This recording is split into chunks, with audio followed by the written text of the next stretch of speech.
I'm Fonzo. And I'm Eliza. And we're the co-host of Grown, a podcast from the Moth that shows we're never fully grown. Growing up feels like a phase that should end at some point, but does it ever really? Whether you're 16 or 26 or 86, you're gonna have to deal with family drama, your body, and the type of person you want to be. So why not put it all out in the open and go through it together? Join us every other week to deal with cringe, culture, and the courageous efforts of people like you to get grown. Start listening today. Follow Grown on Apple Podcasts, Spotify, or wherever you're listening right now. It happened on an island off the coast of Spain. My first experience with nudism. I know, it's a cliche that I first got naked in public in Southern Europe, but it's the truth. Most beaches on the island were top optional, but we stumbled upon one particular beach where everyone was completely undressed.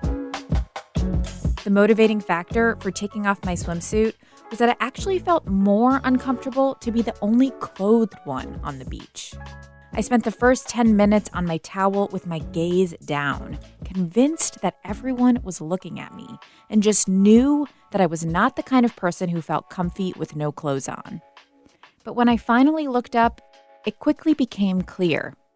My discomfort with my nude body was all my own. This is Embodied, our show tackling sex, relationships, and your health. I'm Anita Rao.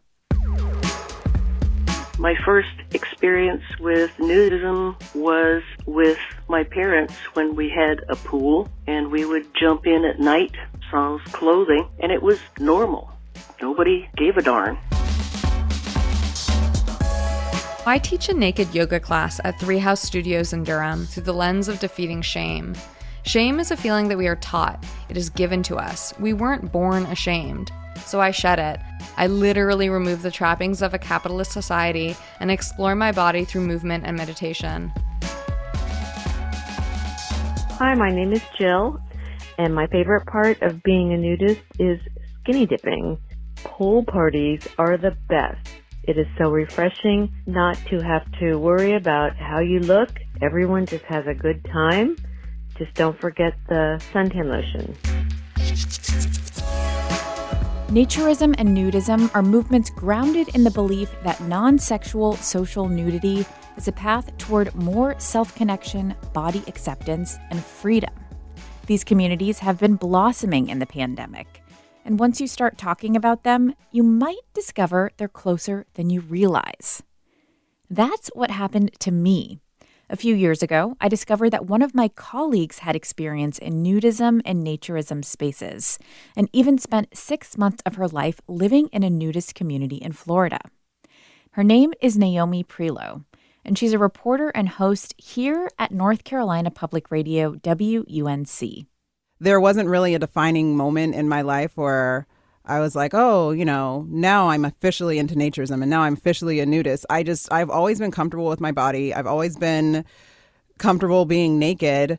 Growing up, I always remember hanging out with my mom while she would be getting dressed to go to an event or something like that. And of course, she'd be naked, in the process of putting on a ball gown or whatever.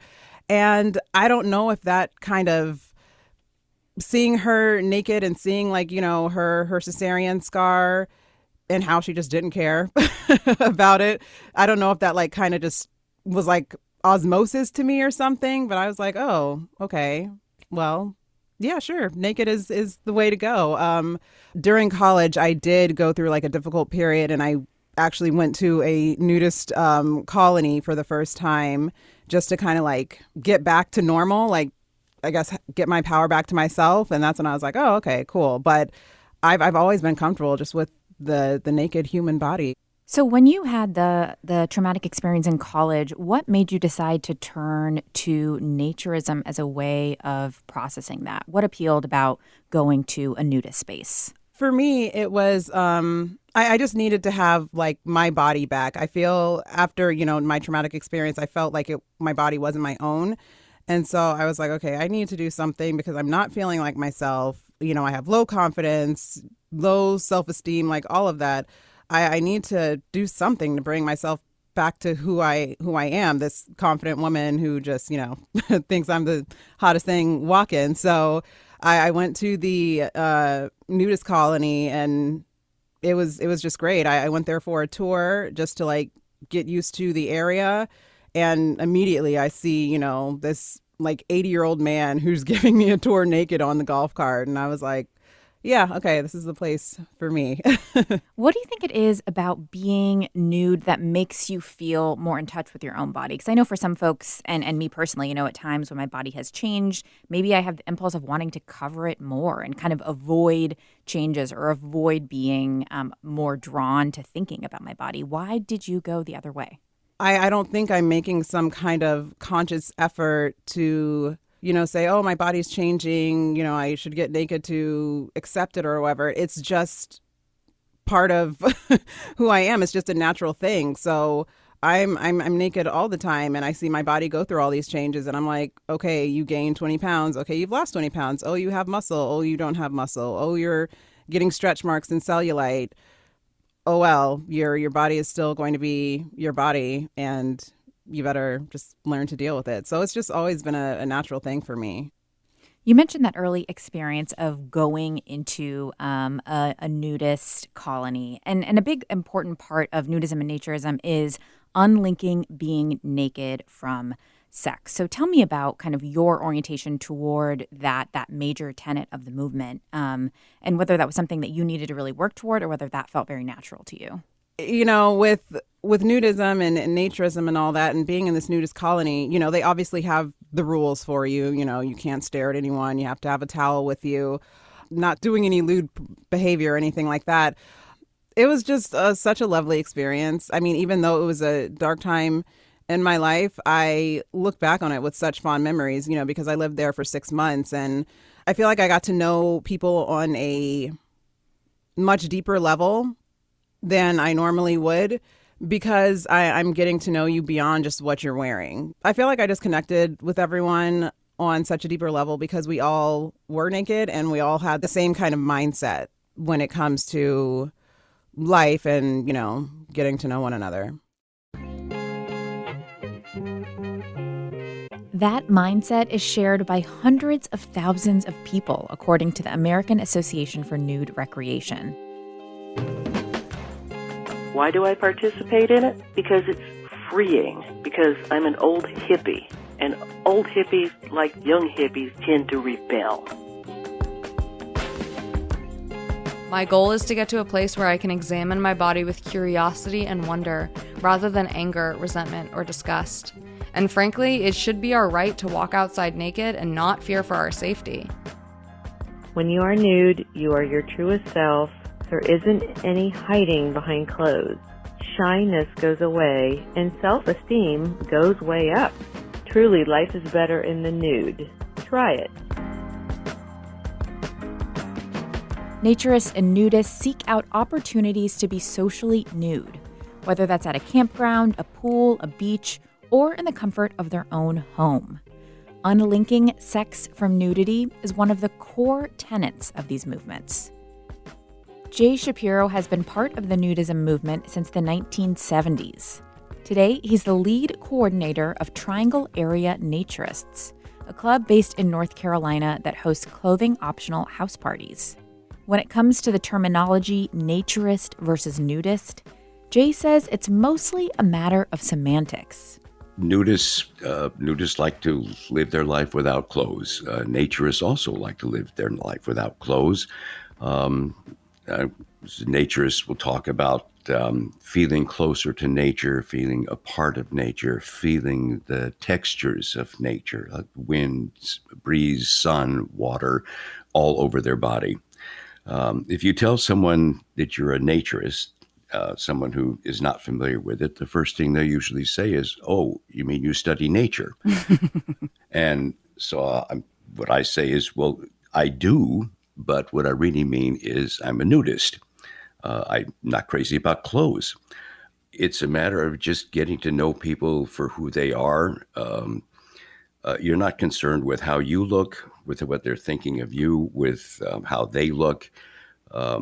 You're just meeting sort of mind to mind, eyes to eyes.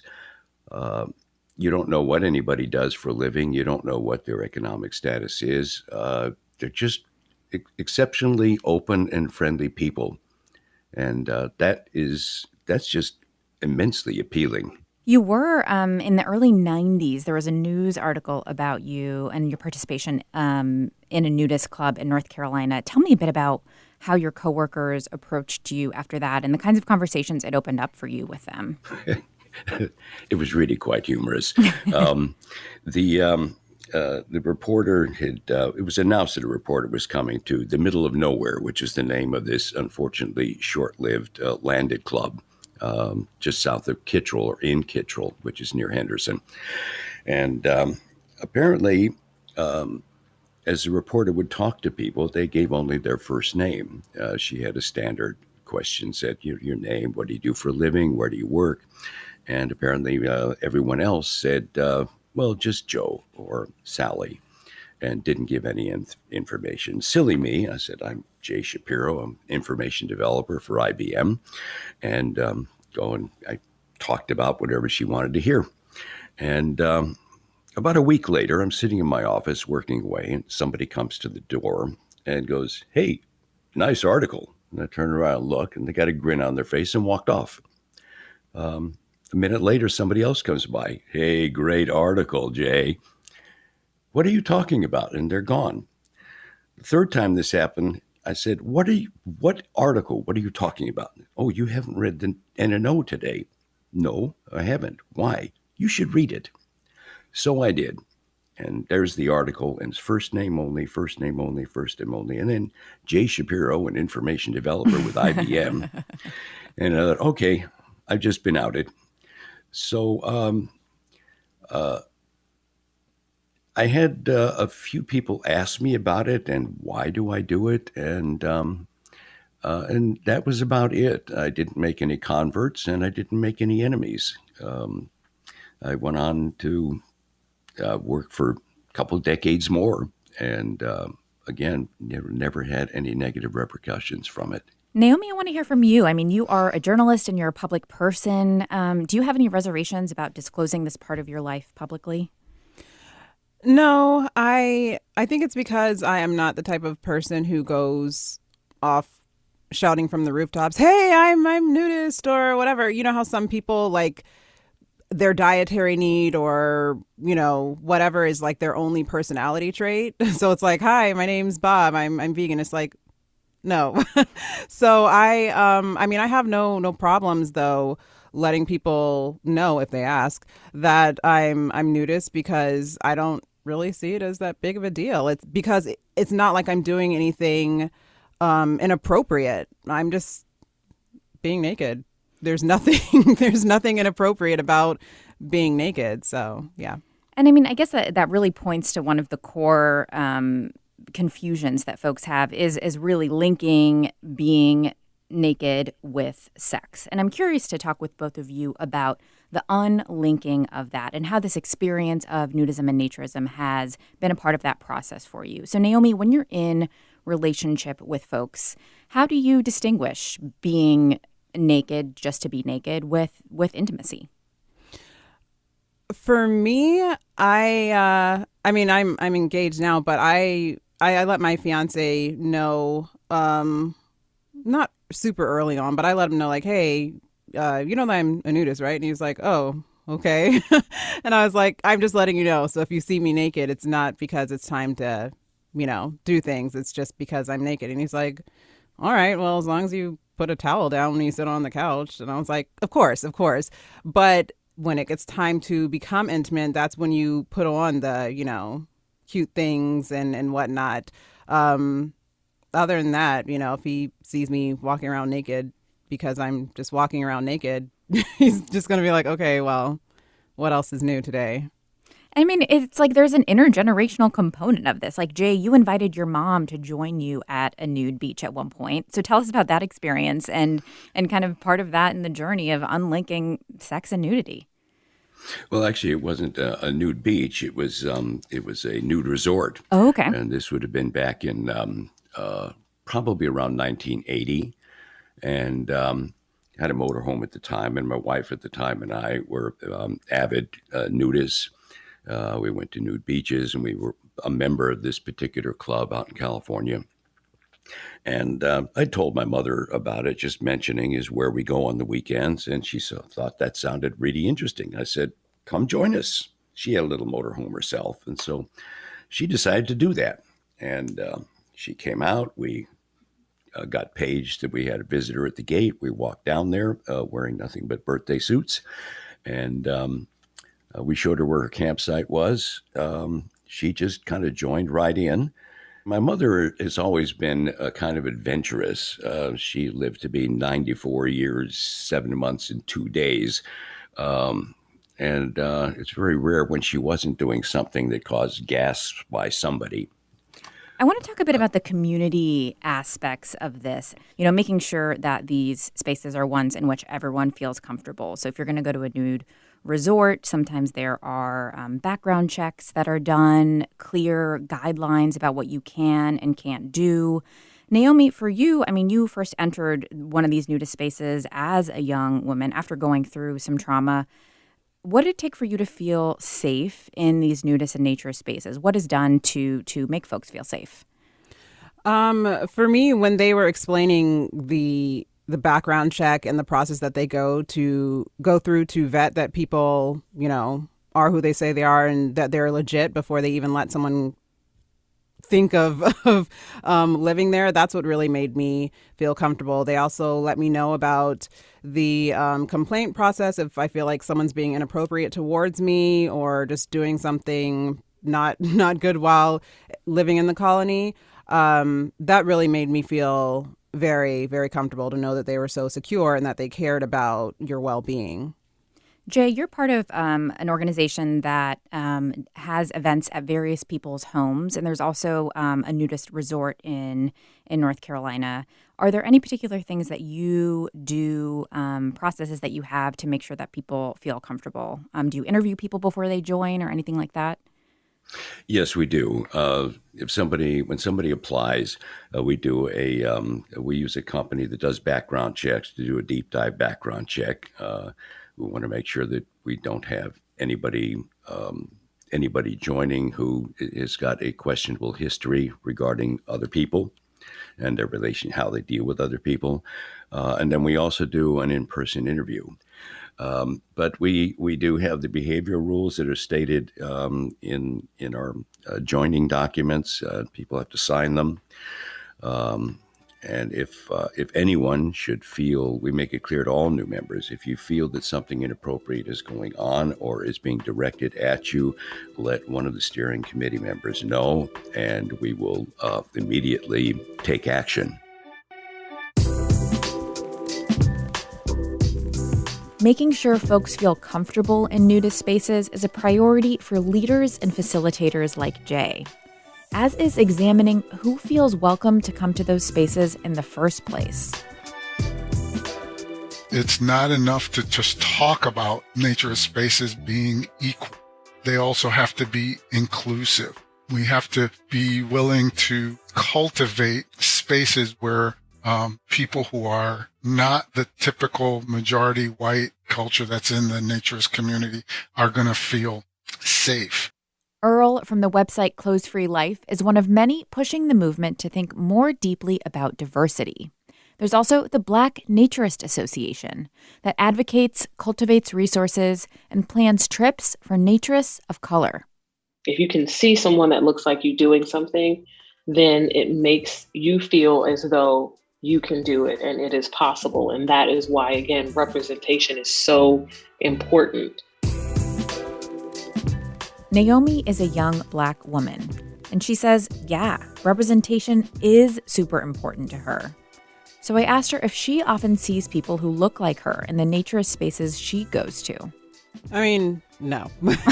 It's always older white folks. And, it is what it is. At least when I was younger, I was like, well, there's nothing I can really do about it. But I have some friends who are a part of the Black Naturist Association, and I've, done a meetup with them.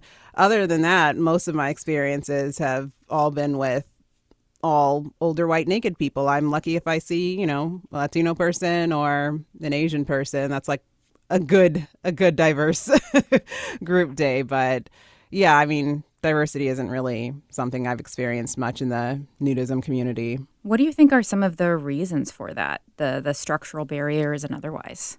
I mean, I want to say as a Black person, I feel like the Black community can be a bit more conservative when it comes to certain things. So I am not expecting, many Black people to be into nudism or, that kind of thing. So I think being conservative and then just not being exposed to it as well, that's another thing. Yeah, the imagery is of the movements are definitely very much still older and whiter. And I also wonder, about kind of pushing back against the way that women's bodies, and especially Black women's bodies, have been sexualized and hypersexualized. Is that kind of context ever in your mind, or is pushing back against that a part of how you think about any of this?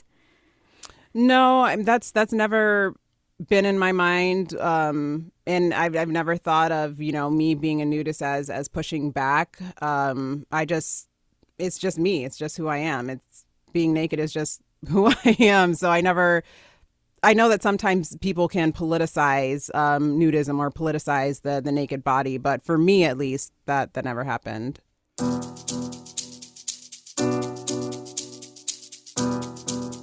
Only certain people get listened to sometimes when we're thinking about what does it mean to be diverse as a naturist community, whether it's younger voices, LGBTQ plus voices of different people of color. The mistake that's made there is thinking that everyone who identifies in that category is the same. And so we can just listen to one person and ignore everybody else and think that we've got diversity down based on what that one person says.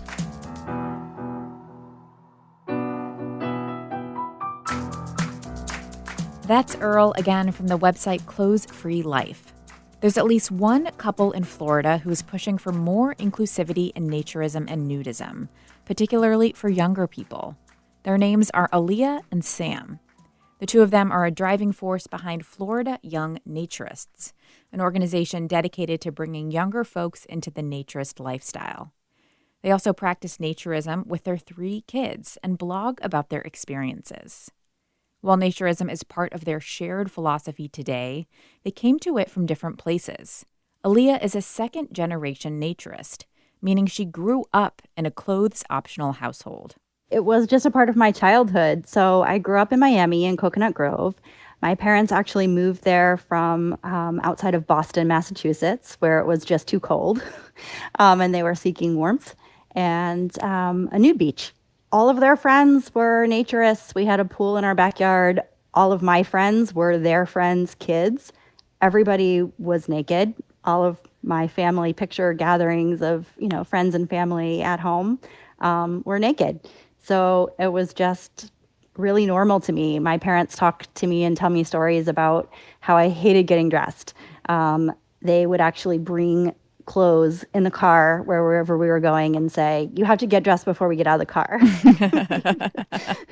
And so, yeah, it was a big part of my life. Sam, how did you come to this lifestyle? And is there anything that drew you to it in particular? I'll tell you, my upbringing was a bit different than Aaliyah's. My parents were not naturists. They were conservative Christian Americans. But I do remember growing up as a child, I think it was the 80s, right? So early 80s, we would just play in the backyard naked. Despite that, I grew up, to my teenage years, I grew very fast. I had acne, I just had a lot of insecurities about me, my body. And naturism for me was something I knew about growing up in Florida. But for me, it was an avenue of sort of breaking free of a lot of insecurity. The first time I went to a nude beach, I was 19. And I challenged myself. I'm like, if I can do this, maybe I can learn to be okay with myself and gain some confidence and sort of accept myself for who I am. And it did. It helped me. It was amazing to see these, Naomi mentioned, the older white people, just older people on the beach. And here I am. I'm 19 and I can't even leave my towel because I think I look terrible. And there's these old people with scars and just wear and tear of life who aren't looking perfect, but who are not giving a care to the world and just going seashell hunting. And I was like, what's wrong with me? And it got me really to have a bit of a paradigm shift to see things a little differently. It's so interesting how the focus shifts so much. Like when, there's so much talk about, the bikini body and getting ready for the summer, and naturism and nudism flips all of that on its head, which is almost like, the less clothing you have, the more free you can actually feel, acknowledging your body in all of its shapes and forms. I'm curious about kind of body philosophy and body acceptance for you, Aaliyah, as someone growing up, spending so much of your time naked. How did that shape kind of how you went through adolescence and body changes, and think about your body in that process? So I guess I feel like for me, it was just sort of a non-issue.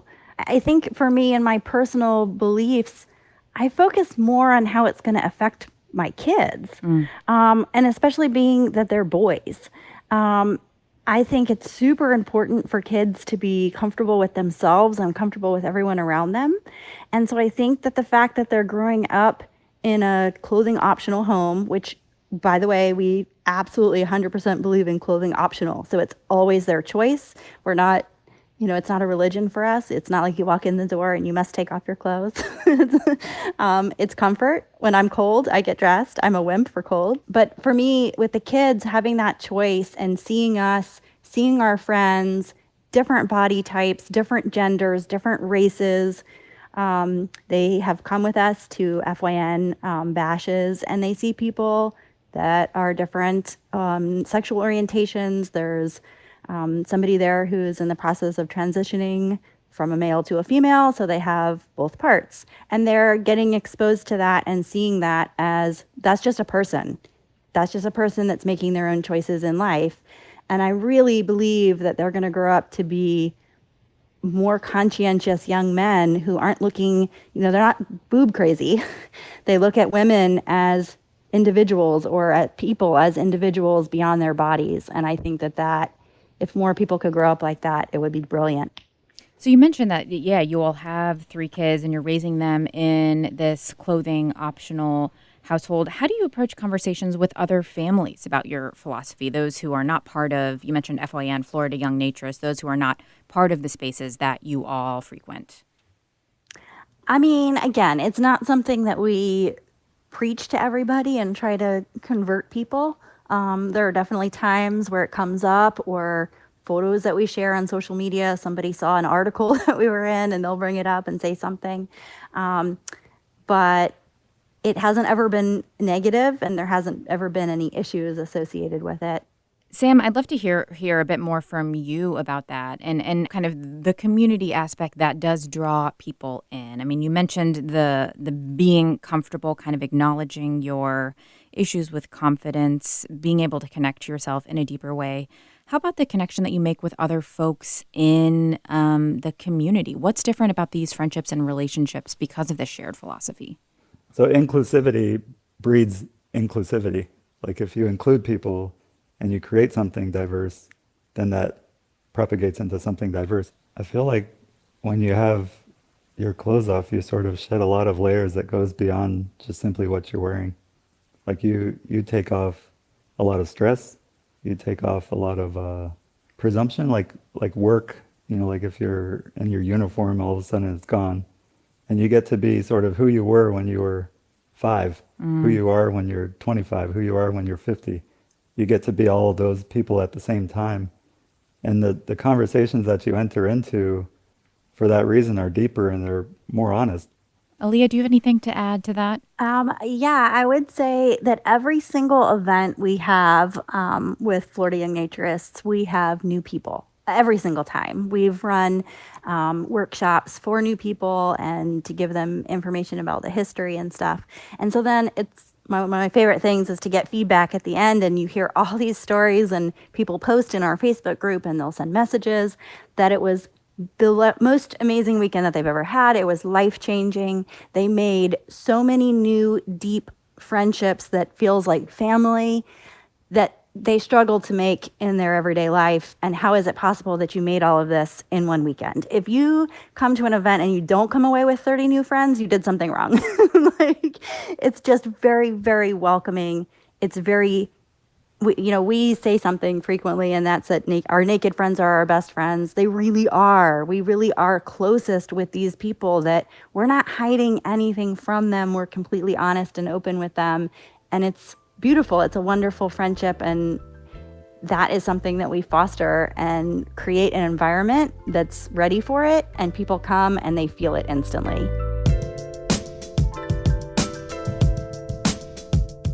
Community connection and being fully in your body in a space where you don't have to think twice about what someone's intentions are. Honestly, that sounds pretty damn nice. But while we've talked so much about naturism being about unlinking sex from nudity, I was curious to know how couples who practice together think about their sex life. It improves things. I think personally, we're big fans of being open and honest and being comfortable with yourself. And I believe really deeply that if you're comfortable with yourself, then you're going to be more comfortable with your partner, because you're not hiding anything. You're not feeling self-conscious about yourself. You're just open and being and connecting. And so that becomes a deeper, more meaningful relationship. And then, that makes sex better because you're not ashamed. You're not shy. You feel open and honest and connected. If being naked with others in public still sounds like the stuff of nightmares, that's okay. There's no pressure to try it. But if you want to, Naomi says start small. Try being naked. If you step out the shower, go and stay naked for the rest of the day in your house and see how you like it. Embodied is a production of North Carolina Public Radio WUNC, a listener-supported station. If you want to lend your support to this podcast and WUNC's other shows on demand, consider a contribution at WUNC.org now. Incredible storytelling like you hear on Embodied is only possible because of listeners like you. Amanda Magnus produced this show with editorial help from Kaya Finlay. Jenny Lawson is our sound engineer, and our theme music was written by Quilla. Special thanks to Billy Warden for the inspiration for the show, and to all of the listeners we heard from. Margot, Jill, Earl from the website Clothes Free Life, Patrika from the Black Naturist Association, and Nick and Linz from Naked Wanderings. We're so thrilled to be back in your podcast feeds. And remember that you're going to now be hearing from us every week. Make sure you're subscribed so you don't miss a single episode. And if you want to support our show, we've got 3 easy ways for you to do so. Write us a rating or review on iTunes, tell a friend about us, or post about us on social media and tag us. We're on Instagram and Twitter at EmbodiedWUNC. I'm Anita Rao on an exploration of our brains, our bodies, and taking on the taboo with you.